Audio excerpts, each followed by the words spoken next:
लोहार ने निकाला, रोज मंदिर जाता है, नंदी के कान में कुछ कहकर वापिस आ जाता है।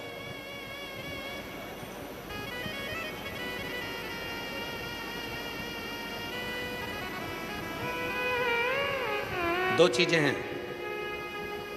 आज कथा में आई है तो आप लोगों के स्मरण में आ जाए। जिसके घर में औलाद नहीं है, संतान नहीं है, जो बहुत बीमारी से ग्रसित है, बहुत बड़ी बड़ी बीमारियां हैं, रोग हैं, तकलीफ है, ये दो व्यक्ति जिसके औलाद नहीं है, कोई बीमारी से ग्रसित है, कोई बहुत बड़ी उलझनों में फंसा हुआ है, ये तीसरा। ऐसे व्यक्ति को जब शिव के मंदिर में जल चढ़ाने जाते हैं तो नंदी के सीधे कान में जल चढ़ाने से पहले अपने मन की बात नमः शिवाय, ओम नमः शिवाय, श्री शिवाय नमस्तुभ्यम कहकर अपने मन की बात नंदी के कान में कहकर फिर शिव जी को जल चढ़ाना चाहिए। और यदि किसी व्यक्ति को व्यापार खोलना है, कोई प्रॉपर्टी खरीदना है, कोई जमीन जायदाद का लफड़ा हो गया, कोई अदालती केस हो गया, कोई तकलीफ में फंस गया, कोई नौकरी नहीं लग रही है, कोई सर्विस नहीं हो रही है, कोई बहुत एग्ज़ाम दे लिया, 1-2 नंबर से दे रहा है, कोई कंपटीशन एग्ज़ाम में नहीं निकल पा रहा है, तो उस व्यक्ति को पहले जल चढ़ाना चाहिए, फिर आकर नंदी के राइट कान में, सीधे कान में ही नंदी के अपने मन की बात कहकर वापिस अपने घर की ओर आ जाना चाहिए। दोनों में अंतर है, दोनों में। जैसे किसी नारी के गर्भाशय में अगर गठान हो जाती है, शरीर में किसी भी स्थान पर गांठ हो गई, कहीं चेस्ट पर गांठ हो गई, छाती में गांठ हो गई, उदर में हो गई, बच्चादानी में गांठ हो गई, या किसी पुरुष के किसी शरीर में गांठ हो गई, तो उसको क्या करना चाहिए? शिव जी के मंदिर में जब वो जाए, शंकर भगवान के मंदिर में जब नंदी के उल्टे कान में, नंदी के लेफ्ट कान में अपने मन की बात कहकर नमः शिवाय, ओम नमः शिवाय, श्री शिवाय नमस्तुभ्यम बोलकर एक दुर्वा शिव जी को चढ़ाकर जल समर्पित कर देना चाहिए। पहले बोलना है, फिर दुर्वा चढ़ाना है, फिर जल चढ़ाना है। आती समय उस दुर्वा को उठाना है, थोड़ा सा जल झेल लेना है, मंदिर के ही दरवाजे के बाहर उस दुर्वा को चबा चबा कर खाकर जल का आचमन कर लेना है। लगभग 1.5 महीने कर कर देखो, उसके बाद जांच कराओ, आपकी गठान गल चुकी होगी, समाप्त हो रही होगी, वो गांठ अपने आप समाप्त।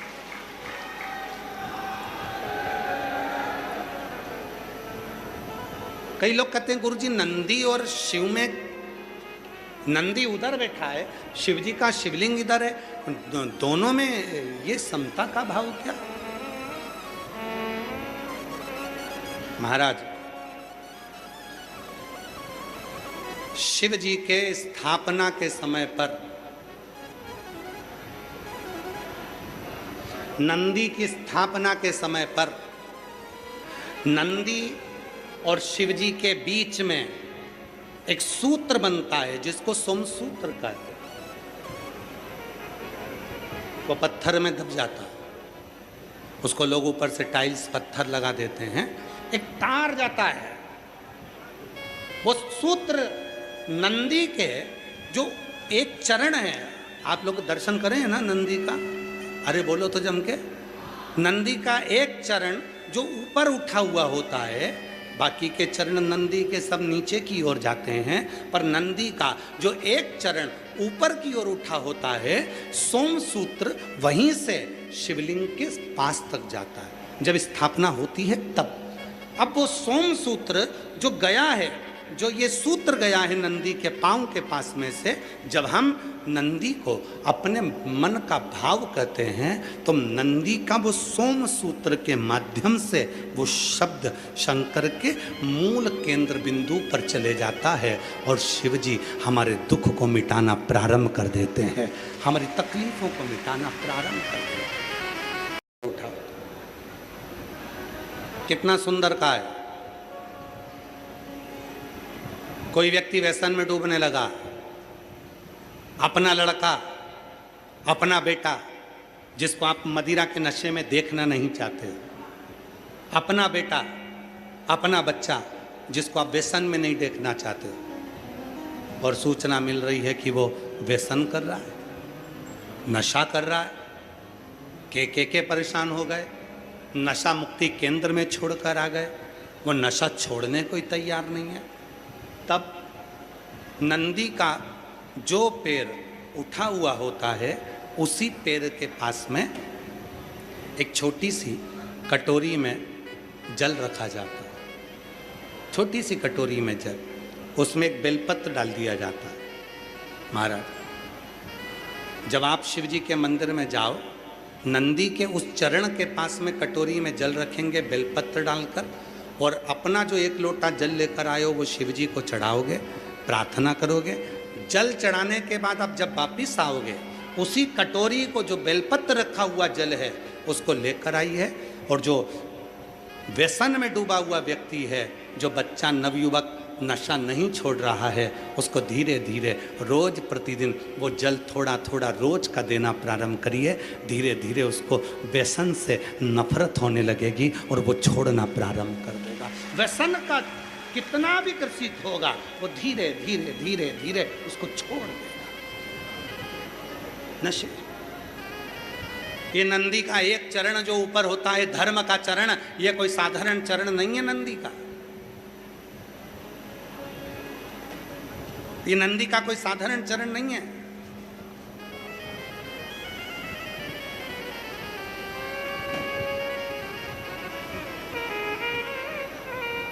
बहुत कष्ट है, इतना टेंशन है, इतना टेंशन है कि पूरा डिप्रेशन में जीव जा रहा है।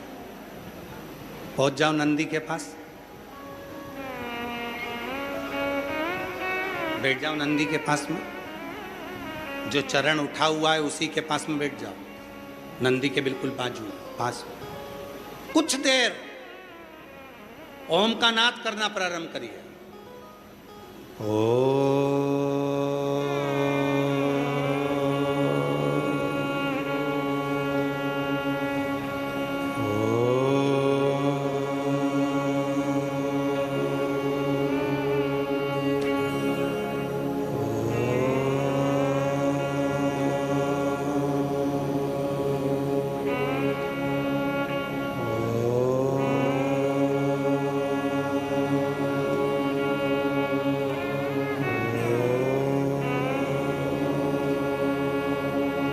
जब हम नंदी के चरण के पास में बैठकर ओम का नाद करते हैं, अभी अभी आप 2 क्षण के लिए, अगर आपके आमने सामने से कोई नहीं जा रहा हो तो आप बड़े प्रेम से, बहुत भाव के साथ अपना सीधा चरण थोड़ा सा खड़ा करिए, जितने जमीन पर बैठे हैं वो 2 क्षण के लिए बस कर देखिए। 2 क्षण के लिए सीधा चरण आगे करो और 5 बार ओम का नाद कर देखिए।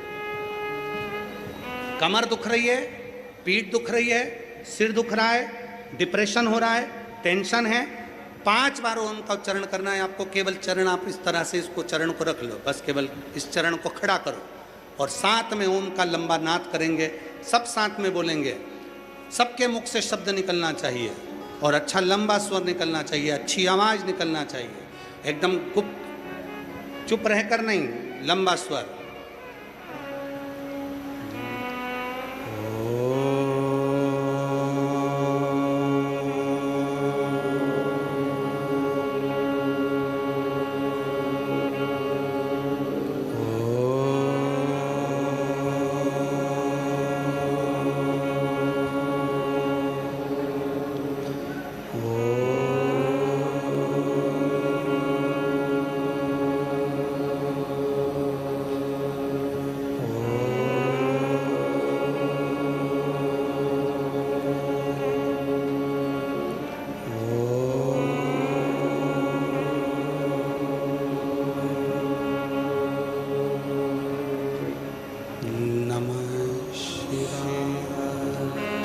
आराम से